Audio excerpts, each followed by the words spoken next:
gotten to the Walt with hair part. Yes! Hi everyone, I'm Sandrine and welcome to a new review for Breaking Bad. This week's episode was called Granite State. Let's talk about it. The episode pretty much starts out with Saul getting the F out of here because he's like, I'm done. And he's probably the smartest out of all of them because he doesn't even hesitate. He's like, no, I'm gone. I'm done. So Saul is out and that's probably the last of him we'll see in Breaking Bad. Of course, they're now doing a prequel show with Saul as the main character before he met Walter White, so we'll probably see him in that. No, we'll actually definitely see him in that since the show is kind of about him. Good luck, Saul. It was nice knowing you. I'm glad you made it out before you died. Now let's talk about what's going on with Todd, his Uncle Jack, and Jesse. First off, I thought it was a little eerie how pleased with himself Todd seemed to be when Jesse was talking about him killing the kid. I was like, oh god, Todd, you irk me a little bit. It's just, love the character, but he's creepy. A lot. And we knew he was sweet on Lydia, but it just went to a whole new level when he actually breaks into Skylar's home and threatens her. Which, by the way, great police protection or surveillance, because they didn't even see them get in, so that was a really creepy moment. Those guys with masks.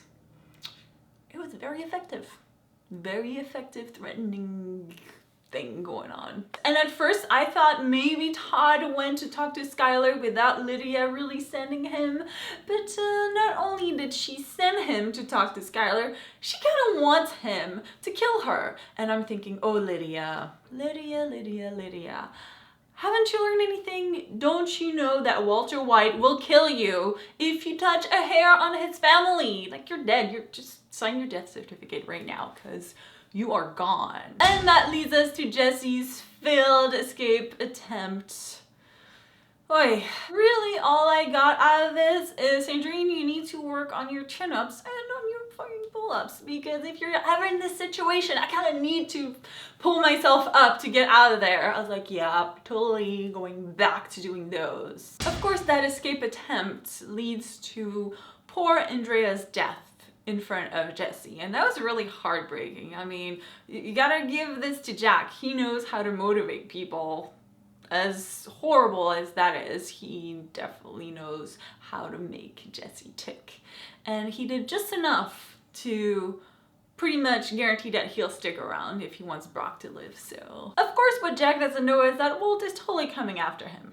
Speaking of Walt, he made it out to New Hampshire. And even though he's alone and weak, I love that he pulled out the Heisenberg hat. It was a nice touch. But probably the most exciting part of the episode was when we see Walter White with hair. Because you know what it means? It means we're catching up to those flash forwards we've been seeing. The point is, we're getting to the end. And as sad as I am that it's coming to an end, I am freaking out. Speaking of flash forward, we also got more information about how his house got to the shape it's in now. Apparently it turned into a tourist attraction and kids are breaking in, which would explain all of the mess. However, we're still not sure if the Heisenberg was tagged by kids or if it was someone specific tagging it for him. And I thought it was also very interesting in the episode how we see Walter gets weaker and weaker and lose sort of his Heisenbergish self, I guess. And it leads him to call Walt Jr., which was a really heartbreaking scene because you can see how much he misses him and how much he loves him.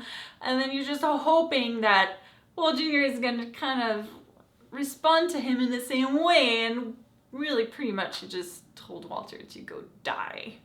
And that's pretty much when Walter turns himself in, and I love that call when he's asking to talk to the person in charge of the Walter White case and they're asking him who's calling. He's like, Walter White? Get everyone! We're going to get Walter White! Oh my god! And then a twist of events. I love that he just watches the television and that it's the gray matter technology that just kind of refuels him, refuels his hunger to get back what he thinks he's owed, what is his. And of course, when the cops get there, he's gone because he's like, you know what, screw this. I'm gonna go get my money. I worked for that one, you know. They might have screwed me out of that company, but I am getting at least the money that I have freaking built. I gotta love that. Heisenberg is back, and if I was Jack, I would be really, really, really worried right now. Like, a lot. Next week is the finale, meaning like the end of the series. That's it. It all comes down to this. I'm probably gonna have a heart attack when it happens. I don't know how I'm gonna survive this week because holy crap, I'm so excited.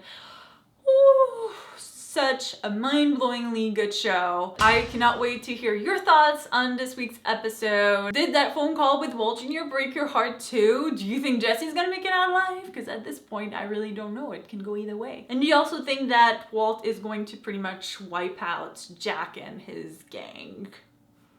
Let me know in the comments. Of course, if you enjoyed this video, make sure to give it a thumbs up. We always appreciate it. And don't forget to subscribe to our channel if you haven't yet, so you don't miss my final review for Breaking Bad. Woo! Thank you guys so much for watching, and I'll see you next week. I don't know how we're all gonna survive, but we'll have to do it. We can do it, guys. We can do it. Bye. If there's one thing that I will take out of this is that I now need to get back to doing some chin-ups and some whatever those are called. What are they called?